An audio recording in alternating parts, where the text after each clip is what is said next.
आकाशीय पुतला। बहुत समय पहले की बात है। एक छोटे से गांव में एक बड़ा रहस्यमय आकाशीय पुतला था। इस पुतले का रहस्य यह था कि जिसको इसकी आंखों में देखता वह उसकी मगबीन में खो जाता। एक दिन गांव का एक बच्चा नामक राजू इस पुतले को देखता है और चौंक जाता है। राजू ने अपने दोस्तों को बुलाया और सोचा, इस पुतले की आंखों में कैसे देखा जा सकता है? उसने धीरे धीरे पुतले की आंखों की ओर बढ़ते हुए कहा, पुतला, तुझ में किस रहस्य को छुपाया हुआ है? और तभी एक अजीब सी बात होती है। पुतला की आंखें चमकने लगती हैं। राजू का दिल धड़कने लगता है और उसका चेहरा खुशी से भर जाता है।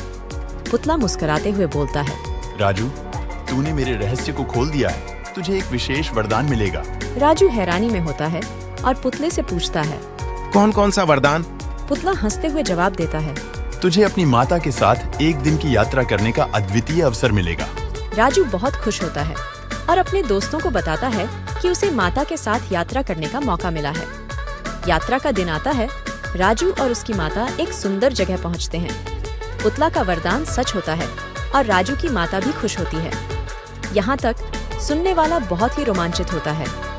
लेकिन क्या आपने ध्यान दिया कि हर कदम पर कुछ नया हो रहा है? यात्रा के दौरान राजू और माता कभी कभी झगड़ते भी हैं, लेकिन पुतला के वरदान के कारण हर समस्या का समाधान होता है। जब यात्रा का समापन होता है, राजू की माता उससे कहती है, तुमने इस यात्रा में बहुत कुछ सीखा है बेटा। राजू मुस्कुराता है और कहता है, हाँ माँ, मैंने सच्ची मित्रता, समर्पण और समाधान का महत्व जाना है। ऐसा कहते हुए राजू अपनी माता के साथ गांव की ओर चला जाता है।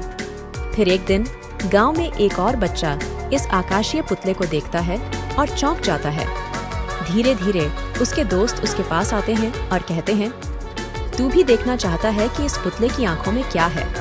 और यहाँ तक कि हमारी कहानी फिर से शुरू होती है।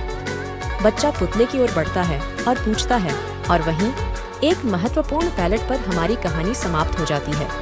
यह रही हमारी कहानी, जिसमें हर पल कुछ नया और मैजिकल था। धन्यवाद।